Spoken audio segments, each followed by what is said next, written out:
Gusto niyo bang maging blooming day like me, Eme?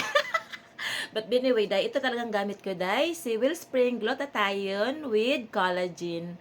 So, since may edad na ako, so nagtitake talaga ako nito. Ito lang talaga din yung ginagamit ko or tinitake ko sa aking katawan. So, maliban sa mga skincare, kitang-kita naman, ang ganda ko, 'di ba? And then sa mga aking mga balat. So ito din ang ginagamit ko dahil na si Wellspring. So user ako nito year 2020 pa dahil. So matagal talaga akong user ni Wellspring. So effective talaga siya sa akin dahil no, kaya pinopromote ko siya. So if hindi kayo nakakatulog ng maayos dahil, ito siya dahil. Or yung orange, kasi nagtitake din ako nun, day. With vitamin C na din to, day, no? And mind yang yun, day, disclaimer lang, day, dapat consistent naman ang paggamit, day, no? Hindi yung isang araw lang, isang linggo, isang buwan. Siyempre, 2 years na ako, 5 years na akong user nito, day.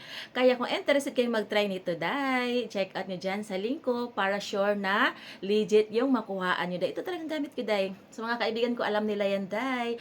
And kita nyo naman sa mga video ko, consistent yung pag-promote ko nitong Wellspring. So, try this Wellspring, day. Super maganda and magbo-bloom kayo talaga yung pak. Bin lang. Bye!